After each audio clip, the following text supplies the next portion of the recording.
कुछ संगति ऐसी होती हैं जहाँ आपका मन शांत हो जाता है, आपका चित्त ठहर जाता है, आपकी आत्मा शुद्ध हो जाती है। एक ऐसी ही संगति का सानिध्य मुझे मिला, सौभाग्य मुझे मिला। शिवानी दीदी हमारे साथ हैं, बहुत-बहुत स्वागत, शांति। वंदन और अभिनंदन। ओम शांति। ओम शांति। सबसे पहले दीदी मैं जानना चाहता हूँ कि आपकी एक लाइन बड़ी फेमस है जिसमें आप कहती हैं कि सतयुग चल रहा है। जबकि मैं सुनता आया हूँ आस-पास के लोगों से कि जहाँ झगड़ा होता है, जहाँ कोई खबर नेगेटिव आती है कि कलयुग चल रहा है। कलयुग में तो ऐसे ही होगा, ये तो ऐसे ही चलेगा। लेकिन आपका पर्सपेक्टिव दूसरा है, आप कहती हैं कि सतयुग चल रहा है। कलयुग चल रहा है, सतयुग बना रहे हैं। सो ये ट्रांजिशन टाइम है। जैसे 24 घंटे का एक साइकिल होता है, तो एक ऐसा टाइम आता है जो मेजोरिटी को लगता है कि रात चल रही है, लेकिन कुछ लोगों के लिए सवेरा शुरू हो जाता है। तो अगर आप 3, 4, 4:30 ये वाला समय देखें, तो मेजोरिटी कहेंगे हम रात को सो रहे थे, टाइम वही है। और कुछ लोग कह रहे थे हमारी तो सुबह हो चुकी है, हम उठ गए हैं। तो ये वो वाला समय है। तो कलयुग मतलब काम, क्रोध, लोभ, मोह, अहंकार, ईर्ष्या, द्वेष, नफरत, लंबी लिस्ट हमारी वीकनेसेस के। तो वो कलयुग है। कलयुग मतलब जो हमारी आत्मा की शक्ति को घटाता है, वो संस्कार, जो यहाँ को हमें कमजोर बनाता है, वो संस्कार। फिर उसका असर हमारे शरीर के स्वास्थ्य पर पड़ता है, तो बीमारियां बढ़ जाती हैं। उसी संस्कारों का असर हमारे रिश्तों पर पड़ता है, तो रिश्ते बदल गए आज। और उसी संस्कारों का असर हमारे पर्यावरण पर पड़ता है, एनवायरनमेंट। तो हम प्रकृति की भी स्थिति देख रहे हैं, क्योंकि संस्कार से संसार बनता है। तो कलयुगी संस्कार होंगे तो संसार कलयुग बनेगा। लेकिन कलयुग कब तक ऐसे कलयुग चलेगा? तो इसको लोग कहते हैं घोर कलयुग है। तो जब घोर कलयुग आ जाएगा, फिर उसके बाद क्या होगा? तो उसके बाद सवेरा शुरू होना है। लेकिन सवेरा आएगा कैसे? वो कोई मैजिक तो नहीं है कि ऐसे कलयुग खत्म हो जाएगा और सतयुग शुरू हो जाएगा। कलयुग हमने बनाया है। कैसे बनाया? कलयुगी संस्कार यूज करके। सतयुग हम बनाएंगे। कैसे बनाएंगे? सतयुगी संस्कार यूज करके। तो ये काम, क्रोध, लोभ, मोह, अहंकार है, तो ये पवित्रता है, शांति है, सुख है, शक्ति है, प्यार है, ज्ञान है। It's just two set of sanskar. तो जितनी देर भी आप शांति से, प्यार से, सम्मान से व्यवहार करेंगे, आपको अनुभव होगा कि आपका जीवन बहुत सुखमय है। आप तो सतयुग में हैं। और जितनी देर आप तनाव में हैं, परेशान में हैं, कलह कलेश में, हम कहते हैं जीवन नर्क है। तो पहले यहाँ डिसाइड करना है। सतयुग और कलयुग पहले यहाँ होगा, संस्कारों में। उसका प्रभाव फिर वाइब्रेशन पड़कर संसार में। तो अभी जो हमें क्रिएट करना है, हमें बाहर सतयुग क्रिएट करना है, लेकिन बाहर अभी कलयुग है। हमें यहाँ सतयुग बनाना है। वो हर एक की रिस्पॉन्सिबिलिटी है। हम हर एक सतयुगी संस्कार, मतलब सतयुग आंतरिक जगत में बनाने लग गए, तो बाहर के जगत में तो सतयुग आना ही है। अभी अभी पिछले महीने सबने कहा ना, राम राज्य लाना है। कैसे लाएंगे राम राज्य? कैसे लाएंगे? तो राम राज्य सतयुगी दुनिया का गायन है, जहाँ पवित्रता है। तो राम राज्य लाने के लिए वो पहले यहाँ लाना पड़ता है, स्वराज्य लाना पड़ता है। तो वो गुण, वो संस्कार जब हमारे एक अपने अंदर लेके आएंगे, तो स्वर्णिम भारत, फिर सृष्टि पर सतयुग, वो तो होना ही है, उसमें तो कोई डाउट नहीं है। मन से रावण जो निकाले श्री राम उसके मन में है। exactly. तो अपने अंदर के रावण का पहले वध करना होगा। एक सवाल मेरे मन में आता है कि क्या आस्था, विश्वास, भरोसा, इसकी भी एक्सपायरी डेट होती है? जैसे मैंने मांगा, मुझे नहीं मिला। बहुत लोग हैं जो कोसने लगते हैं कि वो तो देते ही नहीं कुछ भी, क्या बार बार जो उनका नाम लेना, जिस भी नाम से उन्हें पुकारते हैं। तो वो आस्था की भी एक्सपायरी डेट होती है? कैसा होता है कि वो टूट जाता है फिर भरोसा? क्या मांग रहे हैं उनसे? कुछ भी, अच्छी नौकरी मिल जाए, घर में कुछ हो जाए, बच्चा हो जाए, नहीं होता, मन चाहा जब नहीं मिलता, तो लोगों का होता है ना कहना कि भगवान को भी कोसने लग जाते पर हैं लोग। किसने कहा था कि ये सब कुछ भगवान देता है? तो सुनते आए कि उन्हें सब मिल जाएगा। सुनते हैं। तो ये सुनते हम आए कि परमात्मा हमारा भाग्य लिखते हैं। हमारे जीवन में जो कुछ है वो उनका दिया हुआ है। तो ये हम सुनते आए। एक क्षण रुक कर देखना चाहिए। अगर परमात्मा सबका भाग्य लिख रहे हैं, परमात्मा सबको मन की स्थिति, शरीर का स्वास्थ्य, परिवार, पर्यावरण, काम, कारोबार, धन संपत्ति दे रहे हैं, तो फिर ये दुनिया का भाग्य कैसा होता? हर एक का भाग्य कैसा होता? अगर आपके बच्चे हैं और आप उनको सब कुछ दे रहे हैं, तो आप कैसा देते उनको? क्या उनको मांगने तक का भी नौबत आते? मांगना पड़ता बच्चे को? नहीं। आप पेरेंट हैं, आप माता पिता हैं, बच्चा मांगेगा क्यों? आप तो मांगने से पहले ही सब कुछ दे रहे हैं। लेकिन ऐसा नहीं। लेकिन ऐसा नहीं, क्योंकि अगर आपके 2 बच्चे हैं तो आप दोनों को सब कुछ परफेक्ट देंगे और दोनों को एक बराबर देंगे। अगर भगवान हमें दे रहा है तो फिर हम सबका भाग्य एक जैसा होना चाहिए और हम सबका भाग्य परफेक्ट होना चाहिए। आज हमारा भाग्य ना परफेक्ट है और ना एक जैसा है। किसी की आयु 100 वर्ष तक निरोगी है, कोई पैदा एक बीमारी के साथ हुआ है, कोई एक ऐसे परिवार में पैदा हुआ है जहाँ 10 लोग हैं उसको संभालने के लिए, कोई पैदा हुआ है माता पिता नहीं है, कोई ऐसे घर में पैदा हुआ है जहाँ उनका अपना हेलीकॉप्टर है, कोई ऐसा पैदा हुआ है जहाँ रोटी नहीं है। तो क्या ये सिमिलर है भाग्य? तो बहुत ज्यादा डिफरेंट है। तो इस समय हमारा भाग्य सिमिलर नहीं है और हमारा भाग्य हर पहलू में परफेक्ट नहीं है। आज मन ठीक है तो कभी शरीर में कुछ दर्द हो रहा है, छूट छूट हो, कुछ ना कुछ चल रहा है। तो ये सबसे पहला जो बिलीफ सिस्टम है कि हमारा भाग्य भगवान लिखता है, क्योंकि उसको हमने भाग्य विधाता कहा है। तो भाग्य विधाता अर्थात भाग्य लिखने का विधान जो है वो सिखाने वाला, भाग्य लिखने वाला नहीं। दूसरी एक मान्यता हमने बचपन से सुनी है कि जैसा कर्म वैसा भाग्य। तो कर्म हमारे अलग अलग हैं। आपका कर्म मेरा कर्म अलग है तो आपका भाग्य मेरा भाग्य अलग होगा। मेरे बहुत सारे कर्म अच्छे हैं, कुछ कर्म में मैंने गलती की है तो मेरा बहुत सारा भाग्य परफेक्ट होगा। कुछ चीजें मेरे सामने मेरे चैलेंज के रूप में आएंगी, क्योंकि मेरे कर्म से मेरा भाग्य है। भगवान से हम यहाँ की चीजें नहीं मांगते। भगवान सर्वशक्तिवान, शांति का सागर, प्यार का सागर है। वो शक्तियां अपने अंदर भरनी है और वो भर के अपने कर्मों में लेकर आनी है। तो आपका हर कर्म अपने आप सही होने लगेगा। जब कर्म सही होने लगेगा, भाग्य अपने आप बनने लगेगा। स्थिति को सही नहीं बनाया, खुद ही कमजोर और तनाव में रहे और उसको सिर्फ कहा कि मेरा भाग्य सारा परफेक्ट हो जाए, ऐसा नहीं होगा। मतलब मैं आपके साथ गलत भी कर दूं, आपको धोखा भी दे दूं, आपका सब कुछ खत्म हो जाए और मैं उसको बोलूं कि मुझे सब कुछ अच्छा दे दे, तो अगर वो दे भी दे तो क्या वो फेयर होगा? तो वो अनफेयर है। तो जैसे एक माता पिता क्या कहते हैं, 2 बच्चे आपस में कुछ कर रहे हैं तो माता पिता कहते तुम दोनों आपस में ही अपना सॉल्व करो। क्योंकि अगर माता पिता ने एक बच्चे की भी साइड ली तो दूसरे ने क्या कहना है कि आप तो पार्शल हो, आप तो उसकी साइड ले रहे हो, उसने मेरे साथ ऐसा किया तो भी आपने उसको चॉकलेट दे दी। तो ये माता पिता किसी को चॉकलेट एक्स्ट्रा नहीं देगा, कहेगा ये तुम्हारा कर्म है, मैं तुम्हें सही कर्म करने का ज्ञान दे सकता हूँ, तुम मेरी शक्ति से सही कर्म करने की शक्ति ले सकते हो, लेकिन कर्म तुम्हारा, परिणाम तुम्हारा। परिणाम ठीक नहीं लग रहा तो कर्म को बदलो, परिणाम बदल जाएगा। बहुत बढ़िया।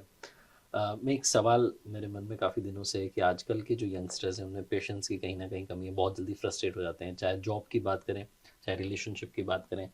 आपने बताया कि एक वक्त पर आप भी ऐसी समस्या से जूझी, इसका क्या समाधान हो सकता है जब पेशेंस की कमी लगने लगे अंदर, बहुत जल्दी जल्दी रिजल्ट चाहिए हो और ना मिले तो फ्रस्ट्रेट होने लगे हम लोग, ऐसा बहुत लोगों के साथ होता है। किसी भी रूप में हो, किसी के अंदर उदासी के रूप में हो, किसी के अंदर फ्रस्ट्रेशन के रूप में हो, किसी के अंदर इरिटेशन के रूप में हो, किसी के अंदर गुस्सा, किसी के अंदर निराशा, किसी के अंदर डर, किसी के अंदर इनसिक्योरिटी, ये सब कुछ यहाँ की शक्ति की कमी की निशानी है। जैसे मेरे शरीर में एक बीमारी हो, दूसरी हो, तीसरी हो, चौथी हो, कोई भी हो, रूट कॉज तो मेरा इम्यूनिटी सिस्टम कम है ना। तो मैंने अपने इम्यूनिटी सिस्टम को ठीक करना है, अपनी डाइट को ठीक करना है, एक्सरसाइज करनी है, जो भी करना है, तो मेरे शरीर के 4 चीजें थी, चारों चीजें ठीक हो जाएंगी। मुझे एक एक चीज पे वर्क नहीं करना पड़ेगा यहाँ के लिए, मुझे यहाँ की शक्ति को बढ़ाना है। तो जिसको भी ऐसा फील होता है कि उनकी सोच ज्यादा चलती है, माइंड स्थिर नहीं हो पाता, एकाग्रता नहीं आती है, जल्दी जल्दी तनाव हो रहा है, किसी की भी बात जल्दी जल्दी बुरी लग रही है, तुलना एक दूसरे से कर रहे हैं, अपने आप को सुपीरियर या इंफीरियर फील कर रहे हैं, तो ये यहाँ की कमजोरी की निशानी है। थोड़ा सा यहाँ का ध्यान रखने लगे, ये सारे कुछ इकट्ठे ही गायब हो जाते हैं, लेकिन यहाँ का ध्यान रखना जरूरी है। और ऑल्सो आज हमारी लाइफस्टाइल ऐसी बनी है कि ये बच्चों को बचपन से ही हर चीज आसानी से मिली है, एक क्लिक करो तो मिल जाती है, एक मांग लो तो मिल जाती है। हम सब जब बड़े हो रहे थे तो हमें हर चीज धीरे धीरे मिली थी, और जितना जितना समाज में धन ज्यादा आया, जिसको धन से प्रॉब्लम नहीं है, लेकिन वो धन उन बच्चों को सहजता से मिलता गया। हमें वेट करना पड़ता था हर चीज के लिए, ये आएगा, इसके इतने महीने बाद अगली चीज आएगी उसके, तो वो धैर्यता का संस्कार तो अपने आप ही बन जाएगा। लेकिन इनको तो बहुत जल्दी सब कुछ मिल जाता है, क्लिक करो तो वो चीज घर में आ जाती है अगले दिन तक। तो वो धैर्यता का संस्कार क्रिएट कैसे होगा? तो इसीलिए हर माता पिता की ये जिम्मेवारी है कि सब कुछ आपके पास है, लेकिन इसका मतलब नहीं है सब कुछ दे देना है। सब कुछ को देते हुए सबसे पहले उस बच्चे के अंदर शक्ति कैसे बढ़ानी है, उस पर काम करना है। बिल्कुल। तो अंदर का गुण जो है वो डेवलप करना होगा, यहाँ से स्थिरता जो है वो लानी होगी, स्थिति जो है वो पैदा करनी होगी। एक बात और मैं आपसे जानना चाहता हूँ कि आज की दुनिया में अपने आप को कोई बदलना नहीं चाहता, हम चाहते हैं कि जो भी बदलना है वो सामने वाला बदले, मैं अपने आप को नहीं बदलूंगा। तो खुद को बदलना मुश्किल क्यों होता है? लोग हमेशा ये सोचते हैं कि सामने वाला बदल जाए तो अपने अकॉर्डिंग चीजें हो जाएंगी। लेकिन क्या हम सामने वाले को बदल सकते? नहीं। तो फिर आसान कौन सा है? खुद को बदलना। हाँ, तो लेकिन मुझे करना नहीं है। इट इज नॉट कि ये मुश्किल है, इट इज ये कि मैंने ये माना कि मेरे मन की स्थिति के जिम्मेवार आप हैं, तो मुझे सुखी रहने के लिए आपको बदलना होगा। जब तक हमारा ये बिलीफ सिस्टम है कि मेरे गुस्से का कारण आप, मेरे दुख का कारण आप, मुझे अपमानित फील करने का कारण आप, मेरे हर्ट फील करने का कारण आप, क्योंकि हम ये कह रहे हैं ना, और मुझे अगर खुश रहना उसका भी कारण आप, मुझे प्यार भी किसी से मिलना है आप, तो हमने हर चीज के लिए उंगली को बाहर करा। ये आत्मनिर्भर का ऑपोजिट है। आत्मनिर्भर मतलब मैं आत्मा, खुद पर निर्भर। ये है स्वराज्य का ऑपोजिट। स्वराज्य मतलब मैं मन की मालिक, कर्म इंद्रियों की मालिक। आज ऑपोजिट। तो जब हम सोचेंगे सब कुछ दूसरों से मिलना है, तो जहां नहीं मिल रहा होगा तो किसको बदलना होगा? उसी को बदलना होगा। लेकिन आध्यात्म राजयोग हमें सिखाता है वो परिस्थिति है, वो व्यक्ति का व्यवहार है, लेकिन मेरी स्थिति मतलब मेरी सोच, मेरे बोल, मेरे व्यवहार, वो कंप्लीटली मेरी चॉइस है। वो कोई और नहीं कर सकता। मुझे कोई गुस्सा दिला नहीं सकता, लेकिन वो गलत व्यवहार कर सकते हैं। लेकिन उनके गलत व्यवहार में गुस्सा करना, ज्यादा गुस्सा करना, कम करना, बिल्कुल नहीं करना, क्षमा करना, पकड़ के रखना, एक दिन पकड़ना या 10 साल पकड़ के रखना, ये सारी चीज सामने वाला डिसाइड नहीं कर सकता। ये सारी चीज कंप्लीटली हमारी चॉइस है। लेकिन ये बच्चे को सिखाना पड़ेगा। वो बच्चा सीख जाएगा तो वो वेट नहीं करेगा कि सामने वाला चेंज हो, क्योंकि उसको पता होगा कि ये चेंज हो रहा है। और इसलिए हम देखते हैं कि जब लोग सेंटर्स पर आते हैं, मेडिटेशन सीखते हैं, या इवन हम इतने लोगों को अब मिलते हैं जिन्होंने सिर्फ अवेकनिंग प्रोग्राम देखा, वो अभी तक सेंटर पर, बट ये इक्वेशन समझ में आ गई। एक बहुत छोटी चीज है, बहुत सिंपल है। जैसे ये इक्वेशन समझ में आई तो ये पता था ये गुस्सा हम कर रहे हैं, अब ये हमारी चॉइस है। तो फिर वहां से उंगली हटी ना, तो रिस्पॉन्सिबिलिटी बन गई। और जैसे वो हुई, जीवन अपने कंट्रोल में आ गया। पहले जीवन अपने कंट्रोल में ही नहीं लग रहा था, ऐसे लग रहा था सब लोग मेरी गियर्स चेंज कर रहे हैं मेरी लाइफ के। मेरी लाइफ है, ये मेरी गाड़ी है, मुझे इसको चलाना है, मुझे इसको संभालना है, इट्स माय चॉइस। तो जैसे वो थोड़ा सा इक्वेशन किसी को पता चलता है, उसका जीवन जीने का तरीका चेंज हो जाता है पूरा। राइट। तो आपने कहा सीखना होगा। सीखने से एक बात और मुझे याद आती है कि अभी हम बात कर रहे थे आज की जनरेशन की, क्लिक कीजिए तुरंत मिल जाएगा, बच्चों को तो वेट भी नहीं करना है, पेशेंस लेवल आ ही नहीं रहा है। एक और चीज़ आजकल हो गई कि जब हम रेस्टोरेंट में जाते हैं, 5-5 पेजेस का मेन्यू होता है, इतने सारे ऑप्शन हैं, मल्टी क्विजिन रेस्टोरेंट्स हैं। और सिर्फ रेस्टोरेंट में क्यों, कहीं भी आप जाएंगे मोबाइल के बहुत सारे ऑप्शन। ये जो मल्टीपल ऑप्शन की दुनिया हो गई है, क्या इससे आज के यंगस्टर्स में दुविधा बढ़ गई? थोड़ा डिलेमा आ जाता है कि चूज़ करना बड़ा मुश्किल हो रहा है लाइफ को, क्योंकि उनको लगता है फ्रेंडशिप में भी ऑप्शन है, ये नहीं तो कोई और। क्योंकि इंस्टाग्राम पर आपके किसी के हज़ारों, किसी के लाखों फ्रेंड्स हो गए हैं, सोशल मीडिया पर बहुत सारी दोस्ती हो गई है, तो फ्रेंडशिप को भी बहुत हल्के में लेने लगते हैं। फिर उसके बाद वो रिश्तों में भी ऑप्शंस चूज करने लगते हैं। तो हर जगह ये मल्टीपल ऑप्शंस की लाइफ कैसी लगती है? नहीं, नॉट नेसेसरी। मल्टीपल ऑप्शंस की लाइफ में एक चीज की जरूरत है, सही परख शक्ति और सही निर्णय शक्ति। राइट? तो ये 2 शक्तियों की जरूरत है। अगर आपके पास 10 चीजें भी खाने के लिए किसी ने बनाई हैं, 10 चीजों में कंफ्यूज होने का कुछ है ही नहीं, क्योंकि आपको पास परख शक्ति है और आपने अपने स्वास्थ्य को प्रायोरिटी रखा है। पहले वो प्रायोरिटी रखना है। तो भले 8 चीजें बहुत चटपटी होंगी, आप उस एक चीज की तरफ चले जाएंगे जो आपके लिए हेल्दी है। तो इसमें सिर्फ समझ चाहिए, प्रायोरिटी चाहिए कि मेरे लिए क्या राइट है। अब सपोज फ्रेंड्स ही आपने कहा, प्रायोरिटी चाहिए, मुझे कैसा संग चाहिए, क्योंकि मेरे संग से मेरा रंग बनेगा, उनकी वाइब्रेशन का मुझ पर असर पड़ेगा। तो फिर मैंने ऐसा संग चूज करना है जहाँ संस्कारी संग है। लेकिन अगर मुझे दूसरी चीजें ज्यादा प्रभावित करती हैं तो फिर मैंने वैसा संग चूज करना है। तो चूज कर रहे हैं हम, लेकिन चूज करते समय परख शक्ति, राइट क्या है मेरे लिए, राइट नहीं है, और राइट यहाँ मेरे लिए क्या है, खाने में मेरे लिए राइट क्या है, खरीदने में मेरे लिए राइट क्या है। अगर मुझे परख शक्ति है कि सादगी मेरी शक्ति को बढ़ाता है और सादगी मेरे पर्यावरण को बचाता है। आज पर्यावरण इतना बड़ा इशू है, इतना कंसर्न है लोगों को, लेकिन क्या हम उसके लिए कर रहे हैं कुछ? हमारे पास धन ज्यादा आ गया तो हम बहुत आसानी से चीजें खरीदते रहते हैं। आपने कहा फोन, एक फोन आया, 2 साल यूज कर लिया, अभी वो फोन को कुछ नहीं हुआ है, वो बिल्कुल ठीक है, लेकिन हर जगह बिलबोर्ड दिख रहा है कि हैप्पी फेस विद नया वर्जन। हर जगह मेरे आसपास मेरे लोग वो खरीद रहे हैं, कोई लोग मेरा मजाक भी उड़ा देते हैं, अभी तक वही वाला पुराना वाला फोन। ये सबको विथस्टैंड करना, परख के कि मेरा फोन तो अभी बिल्कुल ठीक है, जिस काम के लिए वो खरीदा गया है वो सारे काम वो अच्छे से कर रहा है, तो मुझे क्यों? लेकिन उसके लिए ये जब शक्ति बढ़ेगी ये बहुत इजी हो जाएगा। लेकिन जब मेरी शक्ति कम है, लोगों ने मेरे बारे में ऐसा कहा, लोग कहते हैं मैं ऐसी हूँ, लोगों का अप्रूवल, वो मेरे लिए बहुत जरूरी हो जाता है। जब मेरी खुद की खुशी और शक्ति कम है, देन लोगों को बोलना पड़ेगा कि मैं सही हूँ, और फिर मेरा जीवन मेरा ना रहकर लोगों का कैसा चल रहा है वैसा चलता है। उसी को कहेंगे पीयर प्रेशर, उसी को कहेंगे संग का रंग। तो आज अगर हमें पर्यावरण को भी संभालना है, हमें अपनी चॉइसेस को राइट करना पड़ेगा। हमारे पास धन इतना है, हम मार्केट में जाते हैं, हम कहते हैं वो इतना है, ये तो मैं अफोर्ड कर सकता हूँ, लेकिन पर्यावरण अब इसको अफोर्ड नहीं कर सकता है। हमें अब सिर्फ वही चीज खरीदनी चाहिए जिसकी हमें जरूरत है।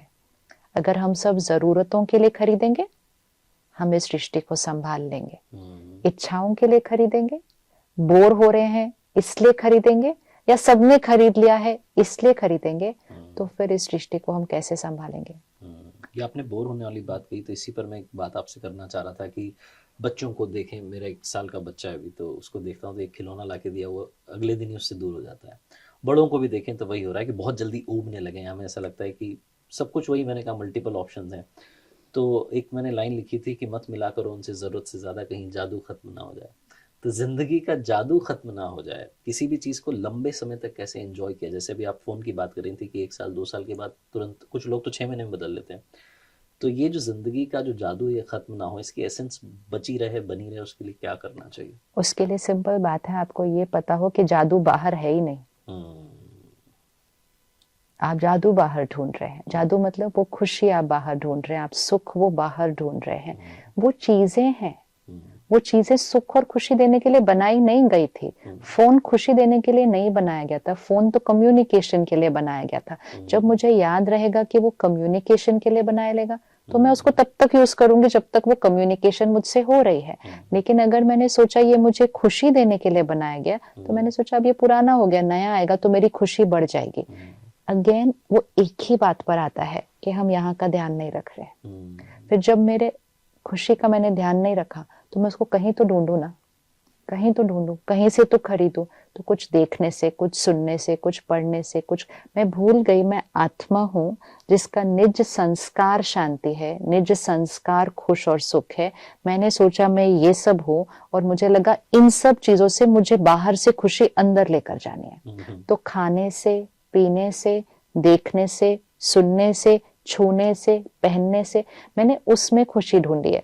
तो फिर वो थोड़े दिन के बाद तो वो मुझे स्टिमुलस कुछ दे नहीं रहा है, तो फिर मुझे तो बोर। लेकिन जब हम यहाँ खुश और सुखी हैं, तो हम सेम वाइट कपड़े हर रोज पहन सकते हैं। एक मैं ही थी जो हर रोज मुझे नई ड्रेस चाहिए होती थी, आज एक मैं ही हूँ जो मुझे वाइट ड्रेस याद भी नहीं रहता कि पहनी हुई है, क्योंकि अब वो सिर्फ एक शरीर को ढकने का कपड़ा है। अब उसका लाइफ में और कोई इंपॉर्टेंस नहीं है, वो उतना ही है। जब वो उतना ही है तो वो रोज सेम हो अलग हो, उससे कुछ फर्क ही नहीं पड़ रहा है, क्योंकि मन की स्थिति अब उस कपड़े पर निर्भर नहीं है। मन की स्थिति फोन पर निर्भर नहीं है, वो सिर्फ चूज। मन की स्थिति लोगों पर भी अब निर्भर नहीं है। ठीक है, जैसे जैसे आत्मनिर्भर होते गए, अब लोगों से भी मिलेंगे ऐसे, लोगों से ऐसे नहीं मिलेंगे। जब लोगों से ऐसे मिलेंगे तो हैं, तो हम ऐसे नहीं हैं तो भी हम ठीक। तो हम अकेले कितने भी दिन जी सकते हैं अपने आप के साथ, क्योंकि चाहिए की तरफ नहीं है अभी डायरेक्शन। जब मेरे पास नहीं होगा तो मेरा हाथ हमेशा ऐसे होगा, लोगों के सामने, अपनी अचीवमेंट्स के सामने, अपनी चीजों के सामने। जैसे जैसे ये बढ़ता जाएगा हम फिर भी इन सबके साथ होंगे, लेकिन ऐसे नहीं होंगे। अब हम सब सेवा के लिए, बस पूरी तरह से जीवन जीने का तरीका चेंज हो जाएगा। कुछ लोग कहते हैं ना, एक उनका सवाल रहता है कि हमारी प्रॉब्लम का टेम्पररी सोल्यूशन मिल रहा है, परमानेंट नहीं मिल रहा है, तो क्या किसी प्रॉब्लम का परमानेंट सोल्यूशन हो सकता है कि बस अब खत्म, अब मिल गया एक बार में समाधान, ऐसा हो सकता है? क्योंकि प्रॉब्लम का सोल्यूशन टेम्पररी इसलिए मिल रहा है क्योंकि हम सोल्यूशन बाहर ढूंढ रहे हैं, लेकिन प्रॉब्लम का सोल्यूशन बाहर नहीं है। सपोज आप और मैं एक घर में रहते हैं, आज मेरा आपसे झगड़ा हो गया, ठीक है, तो अभी ये मेरी प्रॉब्लम है कि मेरा आज आपसे झगड़ा हो गया। अब इसका सोल्यूशन मैं क्या ढूंढूं? कुछ देर मैंने टीवी देख लिया, कुछ देर में अपने फ्रेंड्स के साथ बात कर लिया, कुछ मैंने अच्छा खा लिया, मेरा मूड खराब हो गया, मैंने कुछ पिक्चर देख ली, यही सोल्यूशन हम ढूंढेंगे थोड़ी देर के लिए। पर थोड़ी देर के बाद तो पिक्चर खत्म हो जाएगी, थोड़ी देर के बाद तो दोस्त अपने अपने घर चले जाएंगे, थोड़ी देर के बाद तो खाना भी बहुत। अब मेरी प्रॉब्लम तो वही है अभी तक, प्रॉब्लम तो मुझे घूम फिर के वापस उसी प्रॉब्लम के पास आना पड़ेगा। लेकिन ये जो सारी चीजें थी ये सोल्यूशन नहीं थे, ये डिस्ट्रैक्शन थी। मैंने अपनी प्रॉब्लम से अपने मन को थोड़ी देर के लिए क्या करती गई, किसी और चीज में लगाती गई, ये सोच के कि वहां जाएंगे ना तो इसका जो टेंशन है ये खत्म हो जाएगा। वो डिस्ट्रैक्शन है। जैसे मेरे दांत में दर्द है, मैंने टीवी चला लिया, अब आप देखो आपको 2 घंटा याद ही नहीं रहेगा कि दर्द है। इसका मतलब ये थोड़ी कि दांत ठीक हो गया। इसका मतलब आपने अपने मन को वो दांत से हटाकर उस पिक्चर में लगा दिया। 2 घंटे के बाद जब पिक्चर बंद होगी आपका वो दर्द फिर से शुरू हो जाएगा, क्योंकि वो दर्द वही था, वो सोल्यूशन नहीं था, वो डिस्ट्रैक्शन था। तो आज की दुनिया में हमारे पास डिस्ट्रैक्शंस बढ़ गई है। सबसे बड़ा डिस्ट्रैक्शन तो ये हमारे हाथ में है कि कुछ नहीं तो इसको लेकर बैठ गए। तो हमारा माइंड कभी भी अपने आप के साथ नहीं है, वो कोई ना कोई डिस्ट्रैक्शन में इंटैंगल्ड हो गया है। लेकिन जितनी देर हम डिस्ट्रैक्शन में अपने आप को ले रहे हैं, हम सोल्यूशन पे नहीं आ रहे, नहीं आ रहे हैं। इसीलिए हम कहते हैं घुमा फिरा के सोल्यूशन तो फिर भी नहीं मिला, क्योंकि सोल्यूशन तो बाहर था ही नहीं। सोल्यूशन तो ये था कि मेरी आपसे नहीं बनती है तो मुझे अपने संस्कार पे वर्क करना पड़ेगा, मुझे आपकी गलत व्यवहार को मुझे कैसे रिस्पॉन्ड करना है मुझे उस पर वर्क करना पड़ेगा। और थोड़ा सा मैंने वर्क कर लिया तो मेरा रिलेशनशिप कॉन्फ्लिक्ट सॉल्व्ड। उसके लिए मुझे डिस्ट्रैक्शन नहीं, मुझे अपने साथ के लिए समय के लिए चाहिए। लेकिन आज हमने खुद को समय देना बंद कर दिया क्योंकि हमारे पास डिस्ट्रैक्शन ज्यादा है। इसमें एक बात और याद आती है ना कि जैसे किसी का झगड़ा हुआ, मान लीजिए आपसे मेरी कोई बहस हो गई, तो आपके अलावा मैं आपके बारे में सबसे बात करूंगा, आपसे बात नहीं करूंगा। उल्टा मौन कर लेते हैं। मौन कभी नहीं करना चाहिए घर में, वो बहुत रिस्की होता है। 2 लोग बात ही करना बंद कर देते हैं। और कुछ लोगों ने तो अपने टाइम फिक्स किए हुए हैं, 1 घंटा बात नहीं करनी, कुछ लोगों का 1 दिन बात नहीं करनी, कुछ लोगों का उससे भी लंबा। जितनी देर ये मौन रहेगा, ये नेगेटिव वाला मौन है ना, वो सात्विक मौन नहीं कि हाँ थोड़ी देर मुझे वो वाला नहीं, झगड़े के बाद वाला मौन। तो जितनी देर वो मौन रहेगा शक्ति घटेगी, क्योंकि यहाँ से मौन रहेगा, यहाँ बहुत उथल पुथल चलेगी, पुरानी बातें भी ले आएंगे सारे मन पे, उस दिन भी ऐसा हुआ था, उस दिन भी ऐसा, ये भी इतनी हैवी एनर्जी यहाँ क्रिएट होती है। उसका असर शरीर पर भी पड़ता है, उसका असर दूसरे पर पड़ता है, उसका असर घर के वातावरण पर पड़ता है, उसका असर घर में बच्चों पर पड़ता है। तो ये मौन कभी नहीं रखना चाहिए। कुछ हो भी गया, मतभेद हुआ, क्योंकि 2 लोग हैं ना तो अलग सेट ऑफ संस्कार होते हैं। तो जब 2 अलग संस्कार होते हैं तो डिफरेंस ऑफ ओपिनियन हमेशा आएगा। लेकिन संस्कारों के साथ एडजस्ट करना, झुकना, बात को खत्म करना, यही तो आध्यात्म और मेडिटेशन सिखाता है। तो वो सहज होता है। लेकिन जब तक वो नहीं हो रहा, पहली बात तो मतभेद हो, झगड़ा ना हो। मतभेद होगा, झगड़ा चॉइस है। लेकिन अगर हो भी गया तो तुरंत सॉल्व कर लीजिए। सॉल्व नहीं, कई बार झगड़ा सॉल्व नहीं होगा। सपोज आपका एक आइडिया मेरा आइडिया नहीं मैच कर रहा, हम 2 दिन लड़ लेंगे, उसके बाद भी मैच नहीं करेगा, क्योंकि मेरी चॉइस आपकी चॉइस नहीं मैच कर रही। लेकिन काम तो इकट्ठे करना है, रहना एक ही घर में इकट्ठे है, तो ये ऐसे क्यों रहना है? कुछ चीजें सॉल्व होती हैं, कुछ चीजें नहीं सॉल्व होती हैं। एक्सेप्ट करो, कि मेरा और आपका संस्कार डिफरेंट है। रिश्ता यही होता है कि एक दूसरे के डिफरेंट संस्कारों को एक्सेप्ट करके, लेकिन जब हम ऐसे हो जाते हैं तब सिर्फ वो संस्कार अफेक्ट नहीं होता और बहुत सारी हमारी शक्ति क्या हो जाती है, घट जाती है। तो ये हर घर में नियम बनाना चाहिए, मतभेद हो, झगड़ा नहीं, झगड़ा हो गया तो मौन नहीं। झगड़ा हो गया, बोलो हो गया ना, बाद में बात करेंगे, चलो पहले खाना तो खाएं इकट्ठे बैठकर सारे। नहीं, हम खाना नहीं खाएंगे, हम बात नहीं करेंगे, हम कमरा बंद करके उधर चले जाएंगे। हमें रियलाइज करना है कि झगड़े में बहुत कम शक्ति घटती है, लेकिन मौन में ज्यादा शक्ति घटती है, क्योंकि मौन में मन का शोर शुरू होता है। झगड़े में सिर्फ शब्दों का शोर था, बोल रहे जोर से। मौन में यहाँ का शोर शुरू होता है और उससे पूरी वाइब्रेशन चेंज हो जाती है। एंड मोस्ट इम्पोर्टेंट, आपके घर का बच्चा सीख लेता है हर प्रॉब्लम का सोल्यूशन ऐसे मिलता है, तो कल आप उसकी कोई बात नहीं मानेंगे, वो भी आपसे बात करना बंद करेगा। कल वो बड़ा होगा, वो अपनों से बात करना बंद करेगा और वही हमारी संस्कृति बनती जाएगी। कोई भी ऐसा कर्म नहीं करना जिससे यहाँ की शक्ति घटे। तो ये सिर्फ एक डिसीजन है, एक निर्णय कि मेरे घर में मैंने ये करना है कि कुछ हो भी गया, नेक्स्ट सेकंड, नेक्स्ट मिनट नहीं, नेक्स्ट सेकंड नॉर्मल बिहेव करना है। सामने वाला बात करे न करे, मैंने नॉर्मल बिहेव करना है, ये हमें डिसीजन लेना चाहिए। अगर पूरे परिवार में एक जना भी इमीडिएटली नॉर्मल हो जाए, घर का माहौल चेंज होने लग जाता है। एक जने को करना है लेकिन, और उसको वो अपना संस्कार बना लेना कि चाहे कुछ भी हो जाए मैं नॉर्मल। लोगों को गिला है कि मुझे कम मिला है और मैं कहता हूँ कि जितना तुम्हें मिला उतना कितनों को मिला है। तो ये जो हमेशा की एक सोचना कि कम मिला है, इससे कैसे बाहर निकल सकते हैं ओवरऑल? अगर क्योंकि एक्चुअली कम मिला है यहाँ, लेकिन हम कहते हैं वहां मिला है और हमें लगता है वहां बढ़ेगा तो यहाँ बढ़ जाएगा। तो इट्स, हम वहां बढ़ता जा रहा है। अगर हम देखें पहले के हिसाब से अभी तो बहुत है ना हमारे पास, अभी तो बहुत है हमारे पास, लेकिन फिर भी वो लोग शायद ज्यादा खुश थे या हम शायद ज्यादा खुश थे जब, क्योंकि तब हम बाहर से खुशी नहीं ढूंढ रहे थे। तब हम यहाँ की खुशी हमारे संस्कारों में नेचुरल आ रही थी, अभी भी नेचुरल होती, लेकिन लाइफस्टाइल में बहुत कुछ बदला। तो सब लोग अगर सिर्फ एक चीज आज से कर लें, सबसे पहले फोन, टीवी, रेडियो, न्यूज़पेपर, मतलब कोई भी मीडिया इंफॉर्मेशन जो मेरे अंदर जाती है वो मेरी डाइट है, यहाँ की डाइट है वो, इसको हम इमोशनल डाइट कहते हैं।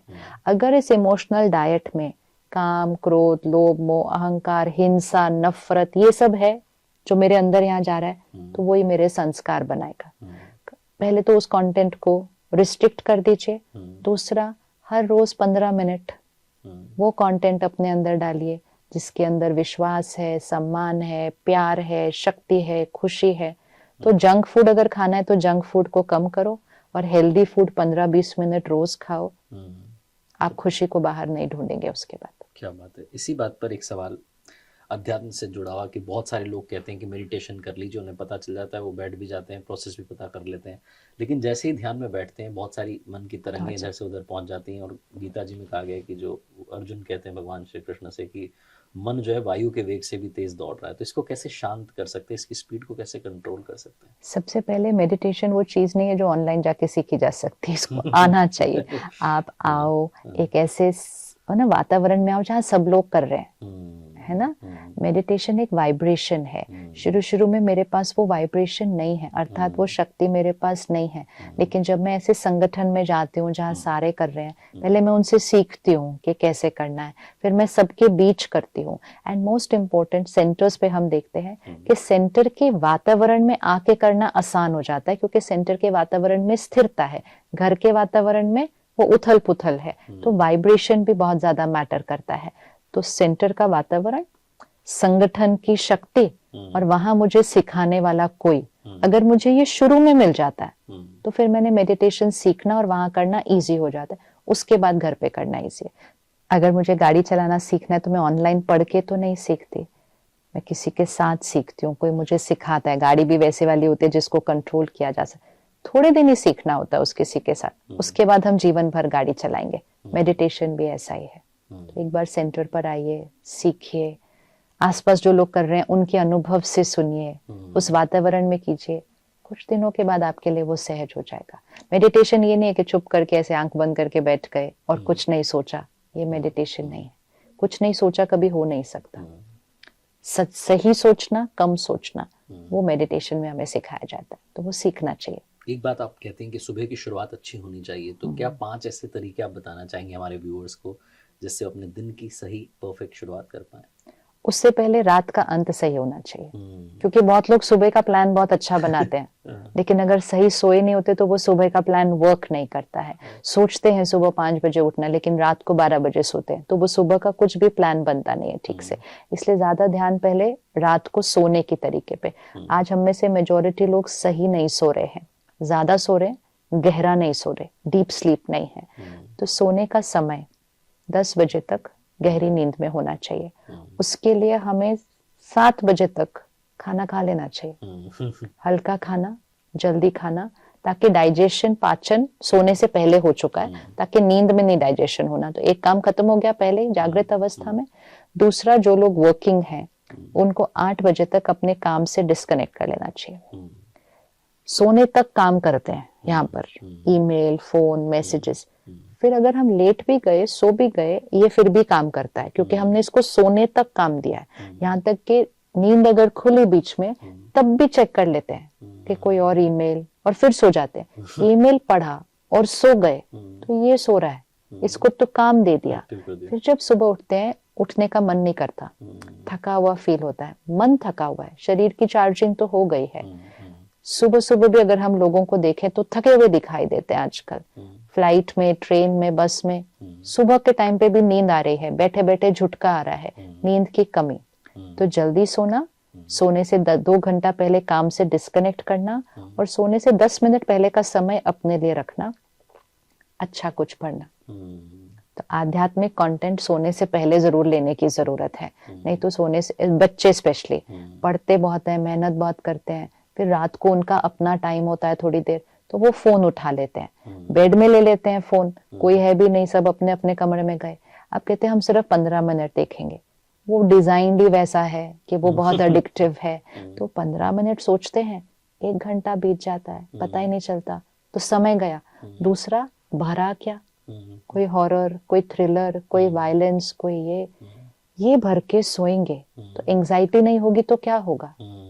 तो वो कंटेंट गलत है जो रात को सोने से पहले लिया जा रहा है। जिस जमाने में हमारे पास फोन, टीवी नहीं थे, हम पिक्चर देखते थे, और कभी हमने कोई ऐसी पिक्चर देख ली, हॉरर शो, क्राइम शो, जो भी वो होता था, तो कहते आज नींद अच्छी नहीं आई क्योंकि हम वो वाली पिक्चर देखी थी सोने से पहले। इनको तो रोज ही वैसी वाली नींद आ रही है, लेकिन इनको पता ही नहीं है क्योंकि रोज वैसी वाली है। नेगेटिव कंटेंट लेकर सोना नहीं चाहिए कभी भी। नींद में वो डीप चला जाता है, सबकॉन्शियस के अंदर। 2 समय सबसे इंपॉर्टेंट होते हैं, सोने से पहले और उठते ही। ये 2 टाइम में कॉन्शियस नहीं, subconscious, deeper layer of the mind पे आपका सारा डायरेक्ट प्रभाव जाए। ये दोनों टाइम पे नेगेटिव नहीं होना चाहिए। सोने से पहले तो उठते ही सबसे पहले फोन देखते हैं, सोशल मीडिया, उठते ही एकदम क्लीन है ये, इस पे क्या डालना है, अभी ब्लॉटिंग पेपर की तरह ये चूस लेगा सब कुछ। न्यूज चैनल्स, हाईएस्ट टीआरपी रात को और सुबह सुबह, ये 2 टाइम नहीं है वो सारे विजुअल्स देखने का, वो सारा ऑर्डर दिन में कम में। तो ये 2 टाइम का ध्यान, रात को सोने से पहले कम से कम 10 मिनट पॉजिटिव कंटेंट भरे, मतलब कोई अच्छी किताब, प्रवचन, जो भी आपको हेल्दी साइड पर लेकर जा रहा है। और 5-7 मिनट मेडिटेशन करके सारा दिन में जो आज हुआ उसको साफ करके, मन को साइलेंट करके फिर सोने जाएंगे कम घंटे में, गहरी नींद। ब्रह्म मुहूर्त अपने आप नींद खुल जाएगी, कुछ करना नहीं पड़ेगा, 4 से 5 के बीच अपने आप नींद खुल जाएगी। फिर उठ के फिर फोन नहीं देखना, सुबह उठते ही सबसे पहली चीज, फिर सबसे पहली चीज मेडिटेशन, फिर आध्यात्म स्टडी, कम से कम 10-15 मिनट, योगा, प्राणायाम, 1 घंटा अपने लिए सुबह रख दो, आपके 23 घंटे की जीवन क्वालिटी बदल जाएगी। क्या बात, ये तो डेफिनेट है। इमोशनल डाइट पर ध्यान देना होगा। आपने वेब सीरीज की बात की कि बहुत कुछ आजकल चल रहा है जो ऐसा हम कंज्यूम करें जो नहीं करना चाहिए। अब्यूजिव वर्ड्स भी उनके थ्रू पहुंच चुके हैं और बहुत नॉर्मल हो गए, लोगों को लगता ही नहीं कि अब्यूजिव है। तो जो भाषा की अशुद्धि है उसको शुद्ध करना कितना आवश्यक हो गया है ताकि अंदर के मन को शुद्ध कर पाए हम। हर भाषा, हर शब्द एक एनर्जी है। हर बार जब मैंने एक शब्द बोला तो वो एक वाइब्रेशन है। क्यों हमें मंत्र बोलना सिखाते थे, क्यों हमें हाई एनर्जी वर्ड्स बोलना सिखाते हैं, क्योंकि हर बार जब हम एक हाई वाइब्रेशन वर्ड बोल रहे हैं वो मन की स्थिति पर, शरीर की एनर्जी पर, वातावरण पर असर डालता है। वो तो हम सबको अनुभव है, लेकिन जब हम अब्यूजिव वर्ड बोल रहे हैं, लोअर एनर्जी वर्ड बोल रहे हैं, उनको हम कूल बोलते हैं कि ये शब्द कूल है, लेकिन उसकी शब्दों की भाषा की वाइब्रेशन क्या है, ये बहुत इंपॉर्टेंट है। हम कौन सी लैंग्वेज में बोल रहे हैं वो इम्पोर्टेंट नहीं है, हमारी वाइब्रेशन ऑफ भाषा क्या है ये बहुत इंपॉर्टेंट है। आजकल बच्चे कहते हैं आई एम वेरी डिप्रेस्ड, ये मौसम कितना डिप्रेसिव है, इसे लो एनर्जी वर्ड्स। डिप्रेशन अभी है नहीं और मौसम भी बढ़िया है, ठंड है तो दिखेगा इस बाहर के धुंध है, लेकिन भाषा, आप शब्द कौन सा प्रयोग कर रहे हैं, तो वर्ड्स क्रिएट आवर वर्ल्ड यहाँ पर। इसीलिए अगर हम आध्यात्म का स्टडी करते हैं ना, तो हमारी भाषा अपने आप चेंज हो जाती है, क्योंकि संग के रंग से ही तो भाषा बनती है ना। भाषा कैसे बनती है, आप अब आपका 1 साल का बच्चा है, आप अगले 2 साल में उसको अच्छे अच्छे शब्द सिखाएंगे, फिर वो स्कूल जाएगा, फिर वो वहां से कुछ सीख कर आएगा, सडनली आपको दिखेगा ये अलग वर्ड्स यूज कर रहा है, क्योंकि भाषा के लिए तो बहुत सिंपल है संग। इसीलिए आध्यात्म को अपना संग बनाइए, आपकी भाषा चेंज हो जाएगी। आपके मुख से दूसरा शब्द नहीं, आपके संकल्पों में भी वो शब्द नहीं आ सकते, इतना असर होता है उसका। आपको जान के अच्छा लगे कि हमारे बच्चे ने ओम बोलना सबसे पहले शुरू किया। वही तो ना, अभी आप उसको सब कुछ बहुत अच्छा सिखाओगे, लेकिन फिर आप देखना कि जब वो बाहर की दुनिया, ये तो नॉर्मल है ना, आपने उसको पकड़ के घर पे तो रखना ही नहीं, आपको दिखेगा कि शब्द सीखने नहीं पड़ते, शब्द हम जस्ट पिक कर लेते हैं, कहते ये कहाँ से ये सीख के आया, तो फिर कोई बोलेगा स्कूल जाने लगा ना, नेचुरल चीज है। लेकिन जैसे जैसे हम बड़े हो रहे हैं, हमें दिखना चाहिए ये शब्द सारे भी बोल रहे हो तो भी मुझे वो भाषा का प्रयोग नहीं करना है। इवन अगर मेरे सारे फ्रेंड्स कहें तुम बहुत बोरिंग हो, तुम बहुत ओल्ड फैशन्ड हो, कहने दो, इस समय इस एक संस्कार की जरूरत है। सही पर खड़े होना सबको पता है कैसे आता है, लेकिन अकेले खड़े होने में डर लगता है। तो अकेले खड़े होने की ताकत आ गई तो सही पर आ जाएंगे हमेशा। जाते जाते एक आखिरी सवाल ये कि आजकल हर किसी पर परफॉर्मेंस का प्रेशर चल रहा है, तो ऐसे में इस प्रेशर में पीस कैसे तलाशी जा सकती है, शांति कैसे तलाशी जा सकती है? स्ट्रेस का एक फॉर्मूला है, फिजिक्स में था, साइंस में है, मतलब फिजिक्स में stress is equal to pressure divided by resilience. तो प्रेशर परफॉर्मेंस का है, वो तो हमेशा ही रहेगा, लेकिन रेजिलियंस मतलब आंतरिक शक्ति। तो stress is equal to pressure divided by resilience. तो आपके जीवन के प्रेशर्स जितने ज्यादा हैं, आपकी रेजिलियंस आंतरिक शक्ति उससे कई गुना ज्यादा होनी चाहिए, तो आपका स्ट्रेस लेवल ऑटोमेटिकली डाउन होगा, आपकी शांति बड़ी होगी। अब आप यहाँ आ जाए, एक रिट्रीट सेंटर में आए हैं, हमें लगेगा वो ये तो स्पिरिचुअल सेंटर है, यहाँ तो मेडिटेशन ही होती होगी। सारा दिन सेवा हो रही है, सुबह 3:30 से स्टार्ट होता है, 10 साढ़े 10 से पहले खत्म नहीं होता, 7 दिन ये चलता है, 24 घंटे 7 दिन ये भाई बहनें इकट्ठे रहते हैं, घर से दूर, इकट्ठे, अलग अलग संस्कारों में। ये बिल्कुल ईजी नहीं है, ये किसी एंगल से बिल्कुल इजी नहीं है, ये काफी डिफिकल्ट है। आज हम एक घर में 4 लोग इकट्ठे नहीं रह रहे, ये 150 लोग यहाँ इकट्ठे रह रहे, तो भी आपको यहाँ शांति फील होती है ना।